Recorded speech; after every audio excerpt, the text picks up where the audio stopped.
Media మిత్రులకు నమస్కారం. గౌరవ ఎమ్మెల్యే గారు చాలా విషయాలు చెప్పారు. మిత్రులారా, సమాజానికి ప్రతిరోజు జరిగే విషయాలను మరి మీడియా ద్వారా, సోషల్ మీడియా ద్వారా మనం అందిస్తూ ఉంటారు. మీరందరూ చూస్తూ ఉన్నారు. ఈ ప్రభుత్వం ఏర్పడ్డ తర్వాత ఈ రాష్ట్రంలో జరుగుతున్నటువంటి దాడులు, అది వ్యక్తిగత దాడులు, భౌతిక దాడులు, ఇండ్ల మీద, ఆఫీసుల మీద దాడులు జరుగుతూ ఉన్నాయి. మేము అడుగుతూ ఉన్నాం. నిన్న మా నాయకుడు కేటీఆర్ గారు ఏమన్నారు? ఈ రాష్ట్రంలో పోలీసు వ్యవస్థ పనిచేస్తుందా?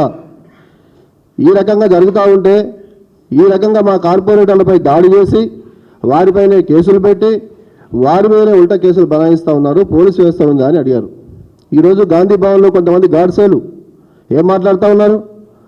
పోలీసు వ్యవస్థ పనిచేస్తూ ఉంది కాబట్టే మీరు మంచిగా ఉన్నారు అని మాట్లాడుతున్నారు. అరే వెలవల్లారా, పోలీస్ వ్యవస్థ ఎక్కడ పనిచేస్తుందని అడుగుతా ఉన్నా. మేము, మా ఎమ్మెల్యే గారు కావచ్చు, మేము కావచ్చు, హరీష్ రావు గారి నేతృత్వంలో ఖమ్మం పోయినాం. వరదలు వస్తాయి, సన్నాసులు పనిచేస్తలేరు, వారికి ఏం సాయం చేస్తలేరు, ప్రశ్నిద్దామని చెప్పేసి హరీష్ రావు గారి నేతృత్వంలో పోతే అక్కడ కొంతమంది గుండాలతో, రౌడీలతో మా పైన దాడి చేయించారు. ఆ రోజు కంప్లైంట్ ఇచ్చినాం. ఇప్పటివరకు ఎఫ్ఐఆర్ అయిందా అని చెప్పేసి అడుగుతా ఉన్నా. అదే రకంగా మొన్న మా కార్పొరేటర్లను కొడితే మల్కాజ్గిరిలో SHOకు కంప్లైంట్ ఇస్తే ఎఫ్ఐఆర్ అయిందా అని నేను అడుగుతా ఉన్నా. ఇట్లా ఎన్నో విధాలుగా లగచర్ల కావచ్చు, చాలా విషయాల్లో మేము కంప్లైంట్లు ఇస్తే ఎక్కడ పోలీసులు పట్టించుకోవట్లేదు. నేను అడుగుతా ఉన్నా, గత 10 సంవత్సరాలు మేము ఇదే రకంగా వ్యవహరిస్తే మీరు ఉండేవారా అని చెప్పేసి అడుగుతా ఉన్నా. అరే లుచ్చా మాటలు మానుకోండి. ఫస్ట్ ఇట్లాంటి మాటలు మాట్లాడితే నేను చెప్తా ఉన్నా, బట్టలు కొడతాం, అరే మీరు కొట్టేదేందిరా? మీకు అంతగా ఉంటే మేమే చెప్తాం. మీకు అంత చూపుంటే, మీకు అలవాటు ఉంటే చెప్పండి. మరి బిడ్డ, మీ బట్టలు ఇప్పి కొట్టిన రోజులు మర్చిపోతున్నారా? మిమ్మల్ని పోలీస్ స్టేషన్లో కూర్చోబెట్టి బట్టలు ఇప్పి కొట్టిన రోజులు రౌడీ షీట్లు ఓపెన్ చేసి మర్చిపోతున్నారా? గాడ్సే మాటలు మానండి దయచేసి. నిన్న మా నాయకుడు కేటీఆర్ గారు అక్కడ జరుగుతున్నటువంటి పరిస్థితుల గురించి మాట్లాడారు. దానికి ఇష్టం ఉన్నట్టు, నోటుకు వచ్చినట్టు మాట్లాడితే ఊరుకునేది లేదు అని చెప్పేసి మేము కూడా హెచ్చరిస్తూ ఉన్నాం. 65 లక్షల మంది కార్యకర్తలు ఉన్న కుటుంబం బీఆర్ఎస్ పార్టీ, కేసీఆర్ గారి కుటుంబం, కేటీఆర్ గారి కుటుంబం. మేము ఇటు అనుకుంటే బిడ్డ మీకు చెప్తా ఉన్నాం, మంచిగా ఉన్నదని చెప్పేసి హెచ్చరిస్తూ ఉన్నాం. మీరు ఏమేమి మాట్లాడుతున్నారో మాకు తెలుసు. మీరు ఇంత అగ్రెసివ్గా ఎందుకు మాట్లాడుతున్నారో మాకు తెలుసు. మీరేం నడిసేగా మీకు పతారం లేదు. మీరు అక్కడక్కడ ఒకరిద్దరు నేర్పించిన ఆఫీసర్లు మనం తీసేసిండు. ఆ ఫ్రస్ట్రేషన్లో ఉన్నారు మీరు. అందుకే ఇష్టం ఉన్నట్టు మాట్లాడుతూ ఉన్నారు. దయచేసి చెప్తా ఉన్నా మరొకసారి, మంచిగా మాట్లాడండి, అభివృద్ధిగా మాట్లాడండి, సంక్షేమంగా మాట్లాడండి, ఇంకేదైనా ఉంటే మాట్లాడాలి తప్ప వ్యక్తిగత దూషణలు చేస్తే ఏం వ్యక్తిగా మీరు గవర్నమెంట్కి వచ్చి 18 నెలలు అయింది కదా, హీరోయిన్ అంటారు, భూమి అంటారు, తీయండి. నేను పీకేది కదా ప్రభుత్వం. ఏం వ్యక్తులు మీరు వల్ల శాతం అవుతలేదా? మనం భూములు, కబ్జాలు, ఫామ్ హౌజులు, హీరోయిన్లు, ఫోన్ ట్యాపింగ్లు, అరే చూస్తారా? ఊరనే డైరెక్ట్ కాల్ మాట్లాడుతున్నారు. అరే కాంగ్రెస్ వాళ్ళు కానీ, పోలీసులు కానీ ఎవరికైనా ఫోన్ చేస్తే కట్ చేసి వాట్సాప్ చేస్తారు, ఫేస్ టైం చేస్తారు. పోలీస్ అధికారులు కూడా ఏ ట్యాప్ కాకపోతే ఎందుకు మాట్లాడుతున్నారు మీరు? దయచేసి చెప్తా ఉన్నా, ఇంకోసారి మా నాయకుల పైన ఇట్లా మాట్లాడితే దేనికైనా తెగిస్తాం. మేము ఆనాడు 2001లో వచ్చింది తెలంగాణ కోసం. ప్రాణాలు ఉంటే పోతే అని తెలవక వచ్చినాం. దేనికైనా సిద్ధపడి వచ్చినాం. ఆనాడు నువ్వు ఉన్న పార్టీ రోజుకు కొంతమంది నక్సలైట్ రూపంలో ఎన్కౌంటర్లు చేస్తూ ఉంది, చంపుతూ ఉంది. అయినా భయపడలే. తిరగబడి కొట్టడం కోసం, ఈ రాష్ట్రం సాధించడం కోసం వచ్చినాం. సమైక్యవాదులుగా మారిన వాళ్ళు, సమైక్యవాదుల సంఖ్యలో చొచ్చిన వాళ్ళు, మీలాంటి అందరినీ పండబెట్టి తొక్కి తెలంగాణ తెచ్చిన వాళ్ళు మేము. మా గురించి మాట్లాడతారా? ఏది మాట్లాడితే నడుస్తుంది అనుకుంటారా? మర్యాద నిలబెట్టుకొని చెప్తున్నా బిడ్డ. వాడు ఎవడైనా సరే, వాడి తాత జేజమ్ అయినా సరే, ఇక్కడ సరే, ఢిల్లీ వాడైనా సరే, తప్పకుండా చెప్తా ఉన్నాం. ఆగేది లేదు, ఊరుకునేది లేదు.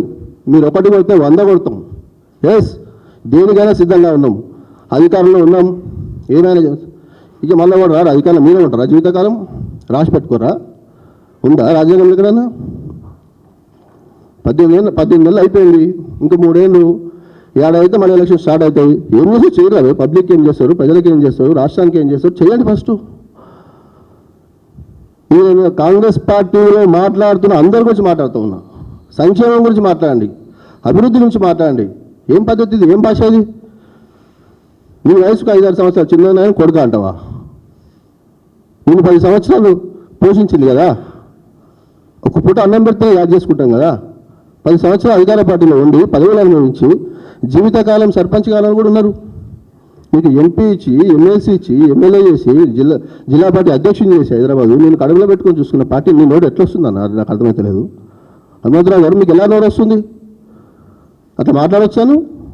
సడన్లీ కాంగ్రెస్ పార్టీ రేవంత్ రెడ్డి మనం ఎత్తుకుని వేస్తాడేమో తినుగాని ఇట్లా మాట్లాడొచ్చా? వారి ఎంగిల్ బతుల కోసం, వారు ఏదో వేస్తారనే ఆశ కోసం ఈ 10 సంవత్సరాల పార్టీ మాట్లాడవచ్చా? కాంగ్రెస్ పార్టీని మనం గుర్తు చేస్తా ఉన్నా. మొన్న ఆడియోలు కొన్ని బయటకు వచ్చి నేనే రేవంత్ రెడ్డిని పెట్టాడని కూడా తిట్టింది. మరి సమర్థిస్తారా? ఉండాలి, వేద్దామా సార్ ఉంటే, లేకపోతే నేను సోషల్ మీడియాలో ఇస్తాను, అందరికి మీడియాలకు ఇస్తే ఇప్పుడు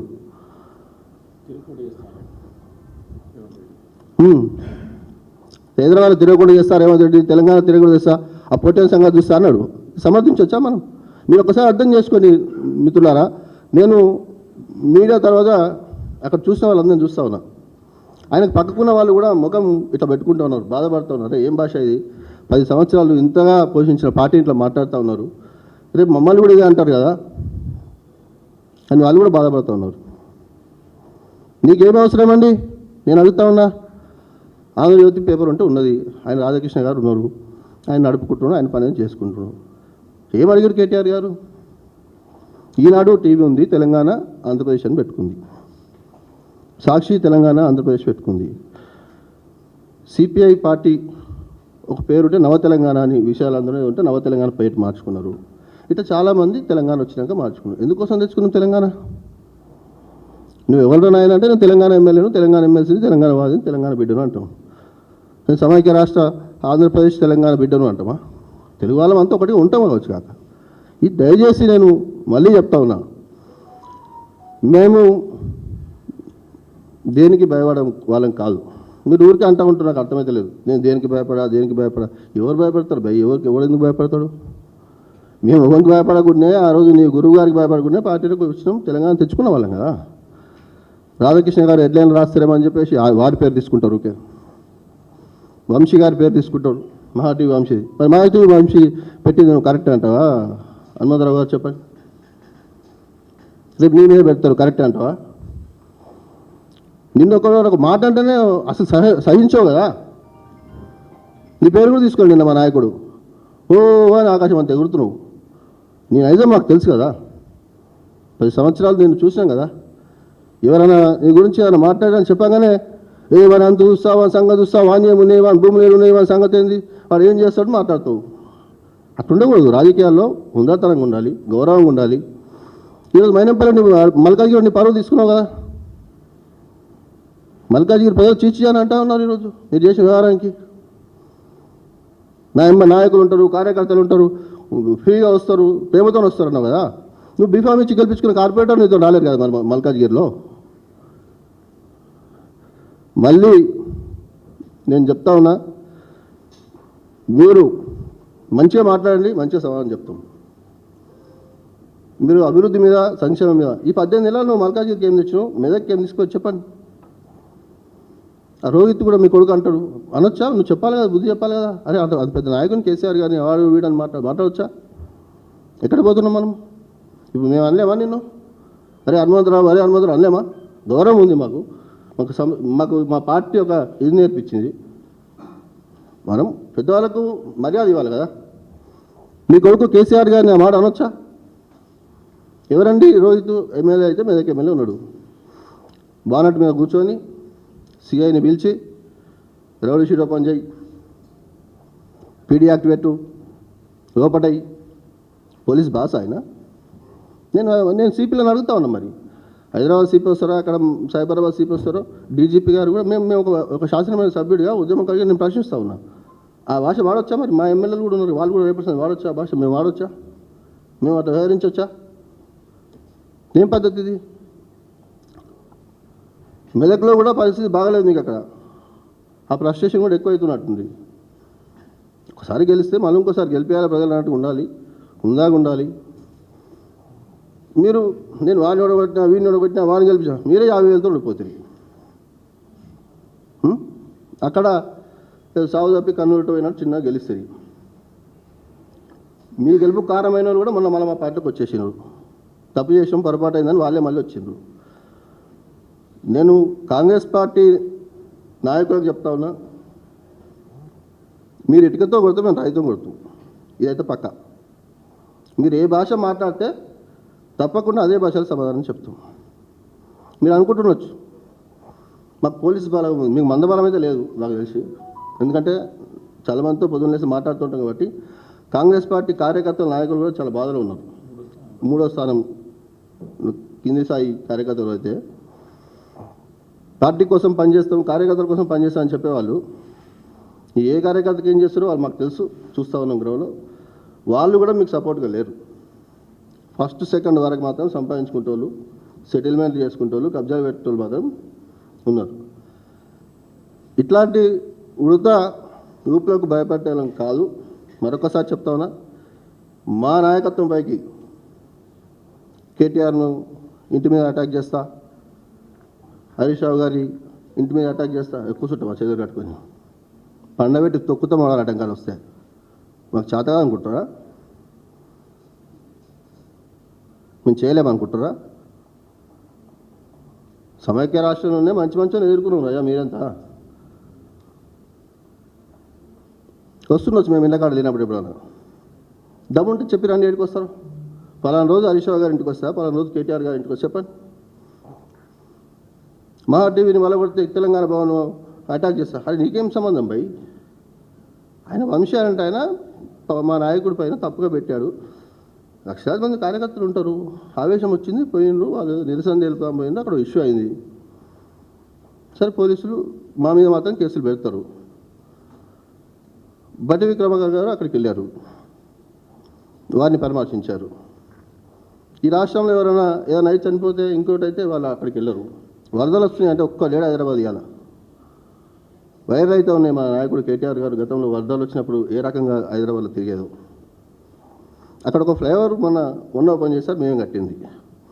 దయచేసి మీ అందరికీ కూడా నేను విజ్ఞప్తి చేస్తాను. అక్కడ జరిగిన విషయం నేను పొద్దున్న ఇల్లు వచ్చినా కూడా కొత్త కూడా ఫ్లైఓవర్ అక్కడ వాటర్ పోతూ ఉంటే ఆ ఫిల్లర్ దగ్గర డ్రైన్ ఓపెన్ కావడానికి హోల్ ఉంటుంది. ఈ సన్నాసులు దాన్ని దవదవ క్లీన్ చేసి ఓపెన్ చేసే రోజు ఆ హోల్ బంద్ చేసిండ్రు.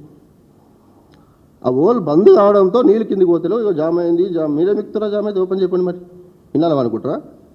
ఒక్కరు లేడు చెప్తున్నా, ఒక మంత్రి లేడు, ఇంకో ప్రజాపతి లేడు, కనీసం హైదరాబాద్లో. నేను ఇంకొక విషయం కూడా మాట్లాడుతూ ఉన్నా.